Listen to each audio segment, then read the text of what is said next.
میں چارہ ہے کوئی چیز ہے. اللہ اللہ. امام بخاری علیہ رحمت وہیں سے واپس لوٹ گیا. امام بخاری علیہ رحمت کے دل میں فوراً خیال آیا جو شخص گھوڑے کو بلانے کے لیے جھوٹ بول سکتا ہے وہ سرکار کی حدیث بھی جھوٹی میرے پاس پہنچا سکتا ہے. اتنی احتیاط کی. یہ کام تو ہم بھی کرتے ہیں گھوڑے کو پکڑنے کے لیے یا کسی جانور کو پکڑنے کے لیے, بکری کو پکڑنے کے لیے, کسی کو ہم اس کو پکارتے ہیں کہ آ غریب ہو جا. یہ جھوٹ تو یہ طریقہ کار تو عوام میں عام ہے. یہ ذمہ داروں سے پوچھو جن کے پاس جانور ہے. آپ تو الحمدللہ شہری لوگ ہیں نا, آپ کے پاس جانور نہیں ہے. سرور صاحب نے جانور رکھی ہوئی ہے, بکری رکھی ہوئی ہے. ہمارے ہم نے جانور رکھے ہیں, چھوٹے چھوٹے جانور تھے, لیکن اب حالات ایسے ہو گئے ہیں کہ جانوروں کو سنبھالنا بڑا مشکل ہے. جنہوں نے رکھے کہ اللہ تعالیٰ ان کے جانور میں برکت دے.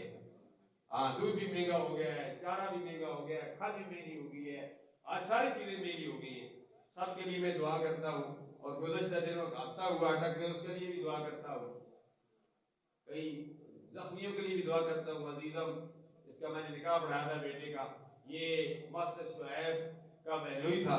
محمد خابر شدید زخمی ہے, اللہ اس کو صحت عطا فرمائے. محمد ریاض شدید زخمی ہے, اللہ اس کو بھی صحت عطا فرمائے. اور تیسرا بندہ ٹھیکیدار محمد شیراز شہید ہو گیا.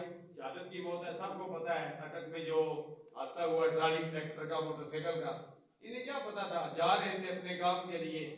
بڑا دردناک حادثہ تھا. اللہ تبارک و تعالیٰ اس شہید محمد شیراز کے درجات میں بھی بلندی عطا فرمائے. جو بیمار ہیں سب کے لیے, اسپتالوں میں, گھروں میں, سب کے لیے دعا کرتے ہیں.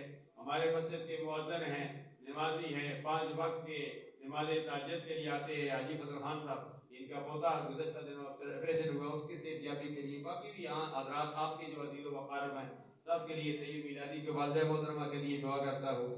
سب کے لیے دعا کرتا ہوں. اللہ تبارک و تعالیٰ سب کو صحت کاملہ عاجلہ مستمرہ تمام نافع عطا فرمائے. جو کہ میں نے بیان کیا, اللہ